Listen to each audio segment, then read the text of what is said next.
The systemic persecution of Christians in Nigeria. Is it religious or political? Let's dive down to the facts of the matter.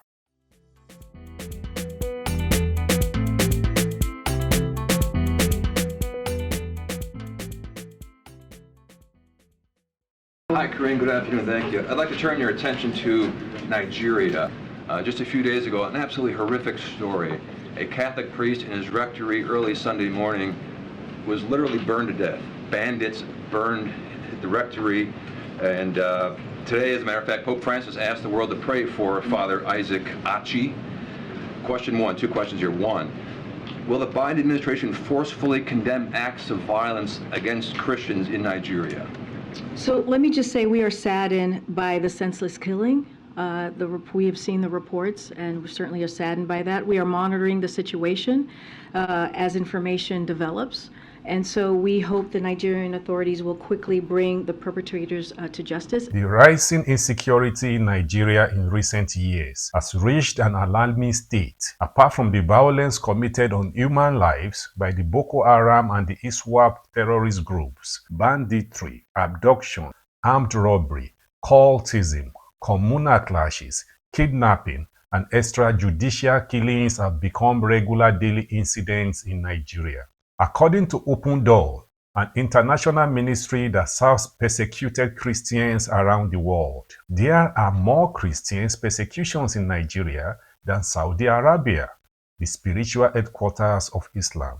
The Open Door World Watch List in 2022 ranked Nigeria as 6th amongst 50 nations worldwide and 4th amongst African countries where Christians are facing extreme or very high persecutions, trailing behind Islamic and totalitarian states such as Somalia, Libya, and Eritrea. Another report, this one by SBM Intelligence, a research organization that compiles and analyzes data about happenings in Nigeria, says that no fewer than 39 Catholic priests were killed by gunmen in 2022, while 30 others were abducted. Even as early as this January 2023, at least 11 people, most of them Catholics, were killed when alleged Fulani herdsmen attacked a village near a refugee camp in the Diocese of Makurdi, southeast of the capital of Nigeria, Abuja. The news came just days after a priest, Father Isaac Achi, was killed in his parish residence in the north-central state of Niger on Sunday, January 15th. Father Achi's assistant pastor was shot and wounded by the bandits in the attack. This is a continuation of a gruesome situation that's been going on for years in Nigeria. For instance, in June 25th, 2022, Reverend Father Vitus Borogo in Kaduna State was murdered after a raid on his farm by terrorists. A day after Father Borogo was murdered, Father Christopher Odia of the Diocese of Auchi, Edo State, was abducted on his way to Sunday Mass and subsequently killed. On Sunday, June 5th, 2022, terrorists launched a ferocious attack on Catholic faithful at St. Francis Catholic Church, Owo, Ondo State, killing scores and injuring many others. On May 12th, 2022, Deborah Samuel Yakubu, a second-year college student, was brutally stoned, flogged, and burned to death by Muslim students in Sokoto State, Nigeria, after being accused of blasphemy. On Wednesday, March 21, 2007, a teacher, Christina Oluwatoyin Oluwasesin, at Government Day Secondary School, Gandu, Gombe State, was accused of blasphemy and killed by her own students. Like Deborah, she was flogged, stoned, and her body set on fire. In July 2009, a 24-year-old Adi Grace Oshang from Obudu, Cross River State, was posted to Borno State for a 1-year compulsory national youth service. By August 4, 2009, barely a month later, she was raped to death by some men still at large who, according to the story, took offense because she was wearing her khaki trousers, the official uniform of the youth corps. These are just a few of the numerous incidences of targeted killings aimed at Christians in recent years, Therefore, the conclusion that there is a systemic persecution of Christians in Nigeria is not far-fetched. Now, let's dive down to the facts of the matter, because facts matter.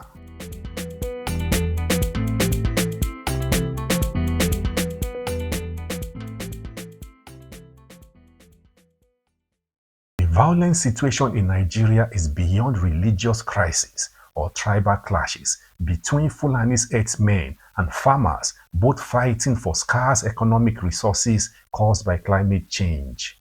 The prevalent reality is that Nigerians are being killed in their hundreds. Not only Christians, Muslims, animists, atheists, and persons of diverse grades have all fallen victims. The whole fabric of society is being torn apart by this destructive evil of terrorism, kidnappings, killings, and hefty demands for ransom. Now, the question is, what is the government doing about this?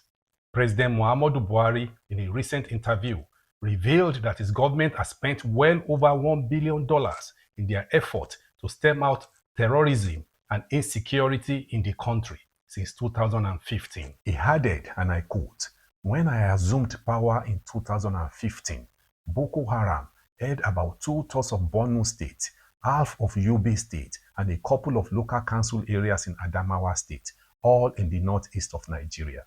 We have been able to retrieve these areas back from the terrorists." His claims may be true to an extent, but the reality on the ground says otherwise. In fact, according to data sourced from the Council on Foreign Relations, CFR, and National Security Tracker, NST, there was an estimated number of 4,545 people killed by different groups of terrorists and criminals, and incidences of kidnapping stood at 4,611 just in 2022 alone.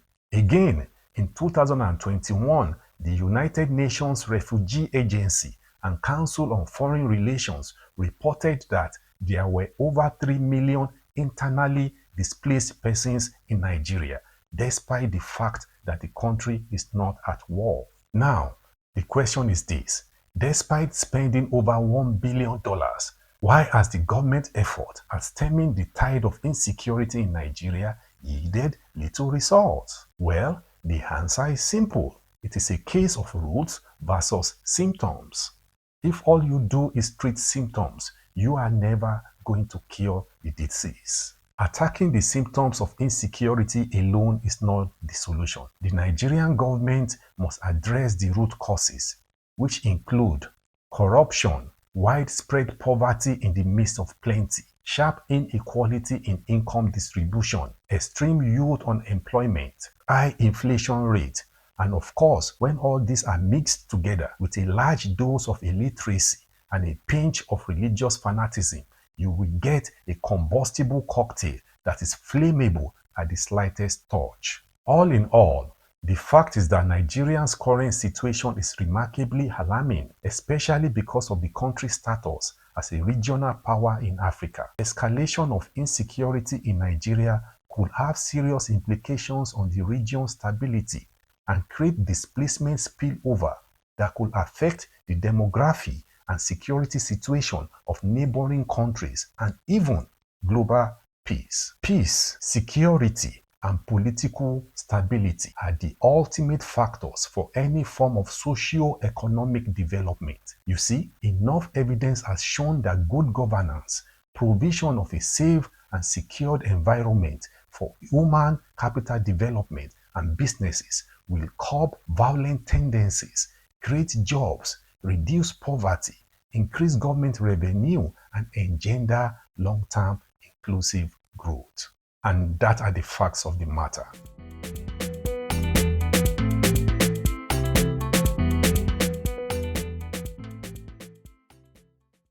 Thanks for watching this video. And as usual on this program, we don't take sides. We address issues and ask obvious questions. Let me know what you guys think in the comment section. And if you like this video, please give it a thumbs up, share, and subscribe.